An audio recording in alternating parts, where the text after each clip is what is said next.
Hello and welcome to Fast and Factual. I'm Utsaf Parekh and here are the top stories of the day.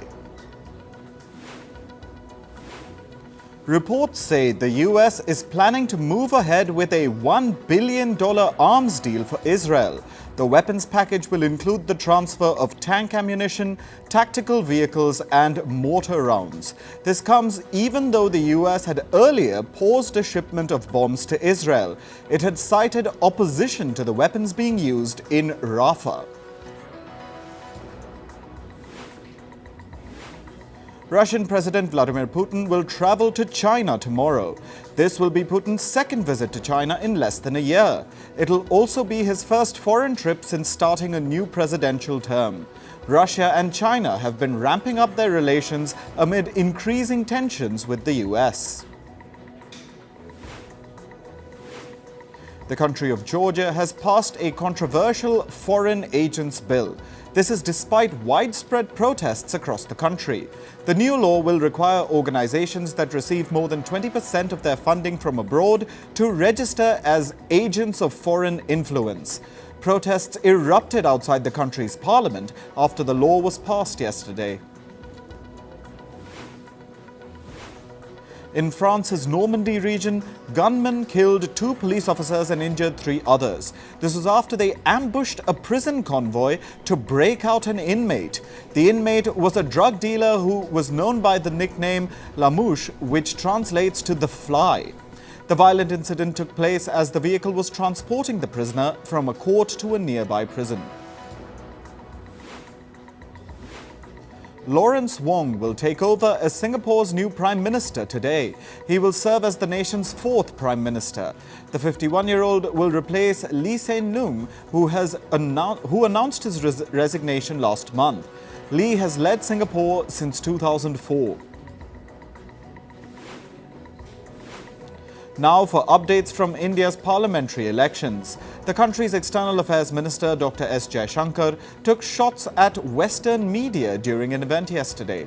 He criticized the Western media for their negative coverage of the Indian elections. Jaishankar said that countries lecturing India on conducting polls are the same ones that go to court to decide their election results. Meanwhile, Home Minister Amit Shah responded to comments made by Mamata Banerjee, the Chief Minister of the state of West Bengal.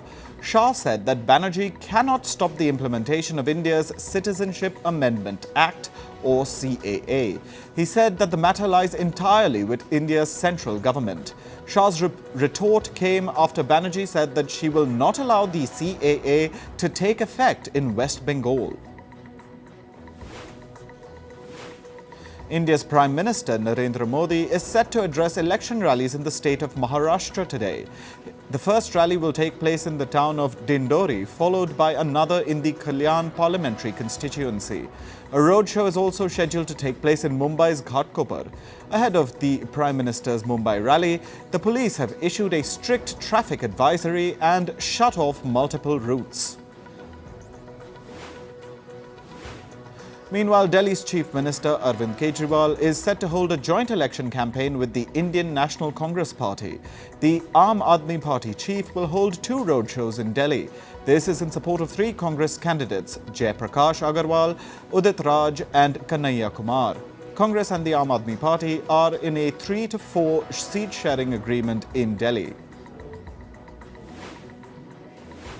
Separately, Arvind Kejriwal attacked the ruling Bharatiya Janata Party over his imprisonment.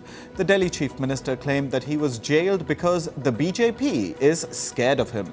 Kejriwal has been accused of money laundering in a case linked to the alleged Delhi excise policy scam. Last Friday, he was granted interim bail till June 1st. Actor-turned-politician Kangana Ranaut has filed her nomination for the country's parliamentary or Lok Sabha elections. She filed her nomination from the Mandi constituency in the state of Himachal Pradesh. This marks the BJP candidate's electoral debut. The Election Commission of India has disposed of 90% of the complaints it has received from political parties. This is over alleged violations of the Model Code of Conduct for these elections. it has expressed its satisfaction with the overall conduct during campaigning so far. The Election Commission added that the campaign space has been, and I quote, violence-free, less noisy and less cluttered. Meanwhile, post-poll violence continues in the state of Andhra Pradesh. A candidate from the Telugu Desam party was injured after he was attacked by a mob. The TDP has blamed the ruling YSR Congress party for the attack.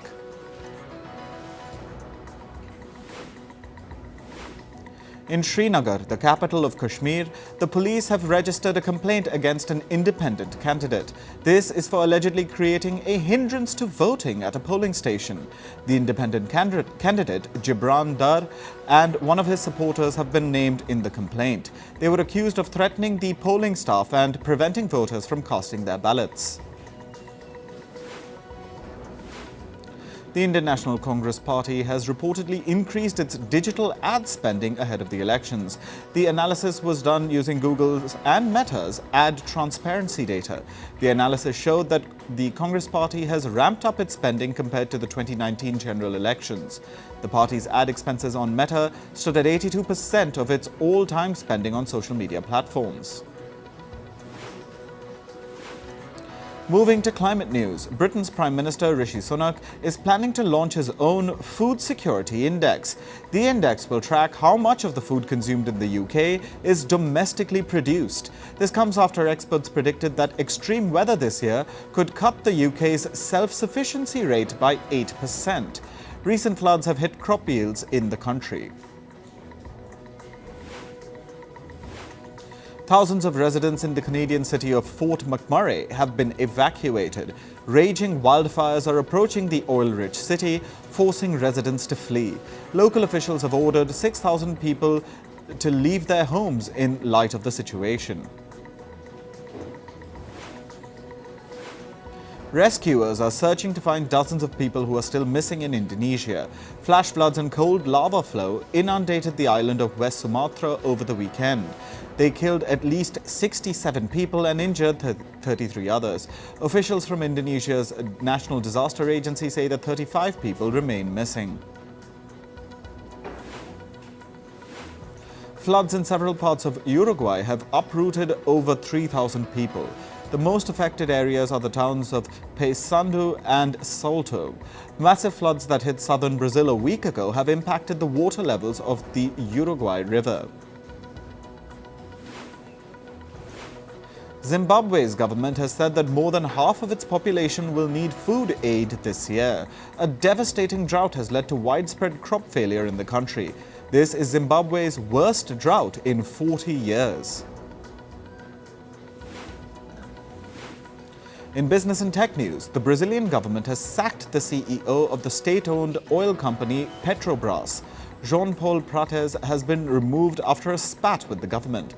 Prates recently voted to halt a special dividend payout to Petrobras shareholders. Brazil's government was supporting the dividend payout. Reports say that Brazil plans to nominate Magda Chambriard, the former head of Brazil's oil and gas regulator, as the new CEO of Petrobras. The US has sharply hiked tariffs on several imported goods from China. The new tariffs impact around $18 billion worth of imported Chinese goods. This includes products like electric vehicles, computer chips, medical devices, metals, and solar cells. The import tax on Chinese EVs has been hiked from 25% to 100%. US President Joe Biden has said that the tariff hikes were necessary to protect American industries from unfair competition. China has vowed to retaliate against Washington's move. Japanese automaker Honda Motors is reducing its workforce in China. The automaker says that around 1,700 of its employees have agreed to a voluntary retirement plan. This is about 14% of Honda's total production staff in China. Honda has been losing its market share in the country amid tough competition from domestic rivals. A US car safety regulator has started a probe against Alphabet's self-driving car unit, Waymo. The US regulator says that it has reviewed 22 incident reports where Waymo cars violated traffic safety rules. This includes incidents like self-driving cars colliding with gates or parked vehicles. The US has started investigations against a number of self-driving car firms recently. This includes the Amazon-owned Zoox and Ford's Blue Cruise.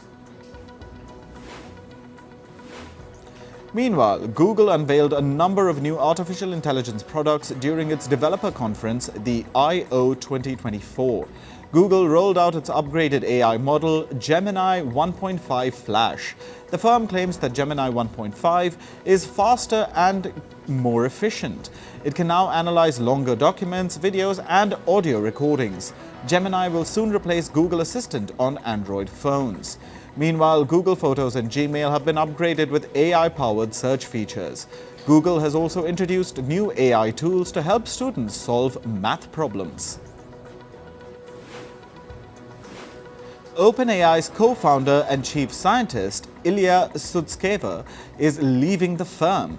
Sutskever has worked at OpenAI for nearly a decade. He was among the firm's board members who briefly ousted CEO Sam Altman last year. OpenAI has appointed research director Yakub Pachoksky as its new chief scientist. Elon Musk's artificial intelligence startup, xAI, is reportedly in talks with the cloud computing firm Oracle. xAI is planning to sign a nearly $10 billion deal with Oracle to rent its cloud servers.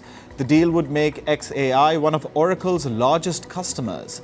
xAI has already signed a contract with Oracle to train its AI models. YouTube has blocked access to videos of a song in Hong Kong. The song is titled Glory to Hong Kong. It was an anthem during the 2019 anti-government protests in Hong Kong. Last week, a Hong Kong court banned the song. The court said that the song was weaponized against the state. A group of TikTok users has sued the US government. They are challenging a new law that could potentially ban TikTok in the US. The law demands that TikTok's Chinese owner, ByteDance, sell the app by next year or face a nationwide ban in the US. TikTok users say that the law violates their right to free speech. The American media group Comcast plans to launch a new bundled streaming plan. It'll combine subscriptions to its streaming platform Peacock with Netflix and Apple TV Plus subscriptions. Comcast says that the new plan is expected to vastly reduce subscription prices. This comes in the wake of another bundle by competitors Warner Brothers and Walt Disney. They announced a plan combining the Disney Plus, Hulu, and Max streaming services. And now we move on to sports news. We start with cricket. In the Indian Premier League, Delhi Capitals beat Lucknow Super Giants by 19 runs yesterday. Delhi posted 208 runs for 4 in their innings. Opener Abhishek Porel put up an impressive 58 runs off just 33 deliveries for them. Lucknow ended at 189 for 9 despite half-centuries from Nicholas Puran and Arshad Khan. Team India will play the second semi-final of the ICC Men's T20 World Cup in Guyana. That is, if they qualify for the knockout stages. The semi-final in Guyana will be held on the 27th of June. Pakistan defeated Ireland by 6 wickets in the third and deciding T20 international match yesterday. Batting first, Ireland posted 178 for 7. Shaheen Afridi took an impressive 3-wicket haul for Pakistan while giving away just 14 runs. Babar Azam hit 75 runs to help Pakistan clinch the series 2-1. In football, defending champions Manchester City beat Tottenham Hotspur 2-0 in the English Premier League. Erling Haaland struck twice to seal City's 8th consecutive win in the competition. The result sent them to the top of the Premier League table, 2 points above Arsenal. Both Arsenal and Man City have 1 game remaining as they vie for Premier League glory. Real Madrid trounced visitors Alaves 5-0 in La Liga yesterday. Jude Bellingham opened the scoring for Real in the 10th minute. Vinicius Jr. scored twice, once in each half of the game. Other names on Real's score sheet were Arda Güler and Federico Valverde. Real have already clinched the La Liga title. They had secured an unassailable lead in the points table with 4 games to spare. In tennis, women's world number 1 Iga Swiatek has cruised to the semi-final of the Italian Open. The Pole defeated America's Madison Keys 6-1, 6-3 yesterday. Their match lasted 77 minutes. Swiatek will now face another American, Coco Gauff, for a spot in the final. Over in the men's draw of the Italian Open, Daniil Medvedev's title defense came to an end yesterday. The Russian fell to America's Tommy Paul. Medvedev lost 1-6, 4-6 in the round of 16. In table tennis, India's Manika Batra has achieved her career-best world ranking of 24. She is now the only Indian table tennis player to break into the top 25 of the women's singles rankings. This milestone came after her stellar performance in the Saudi Smash tournament last week. Batra made it to the last 8 of the tournament. Watches belonging to Formula One legend Michael Schumacher went up for auction yesterday. The 8 watches included models from Rolex, FP Journe and Audemars Piguet. They fetched over $4 million. One of the watches was custom made by FP Journe. It was gifted to Schumacher by Ferrari's boss. It sold for over $2 million at the auction. Tiger Woods has provided insights into the merger talks between PGA and the Saudi-backed Live Golf. He says that the negotiations are progressing, quote-unquote, step by step. The PGA Tour and Live Golf had announced a surprise merger in June 2023. They aim to end the rivalry that had torn professional golf apart. In entertainment news, the Cannes Film Festival has begun in France. The festival saw a star-studded red carpet ceremony. Quite a few Hollywood celebrities attended the opening. This year, the Cannes Film Festival's jury will be headed by Barbie director Greta Gerwig. The festival runs from May 14th to May 25th. Messi the dog made a special appearance at the Cannes Film Festival. The adorable dog from Anatomy of a Fall was spotted on opening night. He was one of the first stars to reach the venue. Tuxedo-clad photographers kept calling his name and asking him to pose for photographs.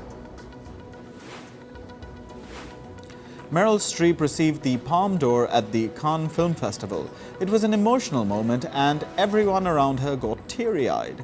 The audience gave her a thunderous standing ovation. According to reports, Bollywood actor Kiara Advani will be representing India at Cannes. She will attend the Women in Cinema Gala dinner. The dinner brings together 6 women from the world of cinema.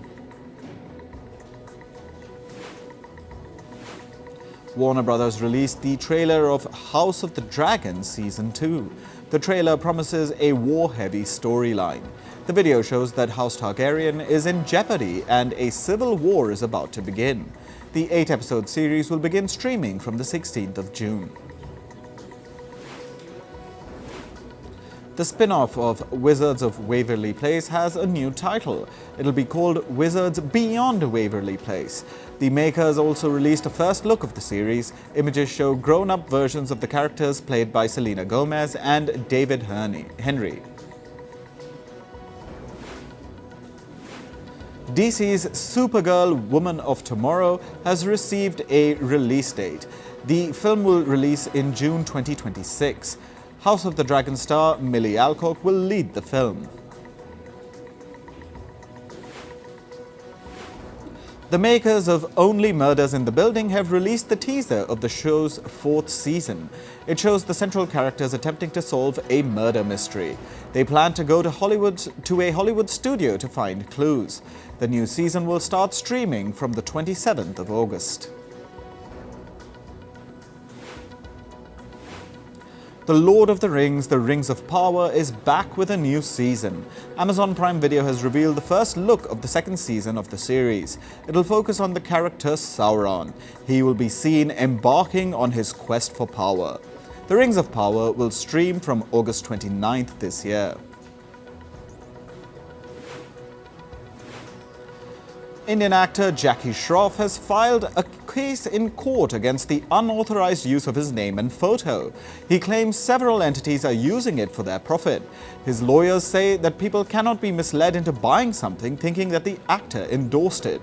Shroff also alleged the infringement of his trademark rights on the Marathi language slang word bhidu.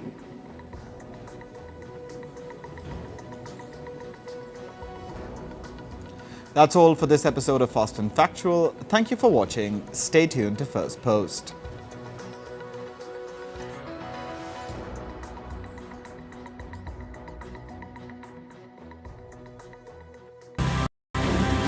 Hello, I'm Alison Lagrange. A very warm welcome